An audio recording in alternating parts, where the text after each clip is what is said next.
చేస్తాను కానీ వీడియో తీయో అయ్యాలా ఏంటి మోదకులది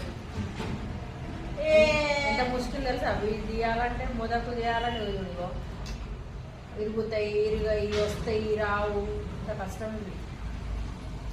ఏ ముష్కిలో ఏమో నాకు కంటాలు వస్తుంది ఈ వీడియో చేయబట్టి. ఎవరు సబ్స్క్రైబ్ చేసుకుంటే అక్క నాకు ఎవరు సబ్స్క్రైబ్ చేసుకుంటారు, లైక్ చేస్తలేరు, ఏం చేస్తలేరు. దిమాగ్ ఖరాబ్ అవుతుంది నాదైతే. ఇంకెట్లా తీయాలో ఏమో అర్థం కావట్లేదు అక్క. అరే మోదకులది వస్తున్నాయి చూడు అందరికి రావు. నాకు యాస్ట్ వస్తుంది, దిమాగ్ అయితే బాగా ఖరాబ్ అవుతుంది. ఎట్లా తీయాలో అర్థం అసలు నాకు సమాజం అవుతుంది. ఎట్లా తీయాలి, ఏం తీయాలి, ఏ వీడియో తీయాలి, ఎట్లా తీయాలి అన్నది అసలు లైక్ చేస్తలేరు, సబ్స్క్రైబ్ చేసుకుంటలేరు. అమ్మ దిమాగ్ ఖరాబ్ అవుతుంది. అది అయితే చేయరాదు అదే అయితే చూస్తారు చెప్తారే.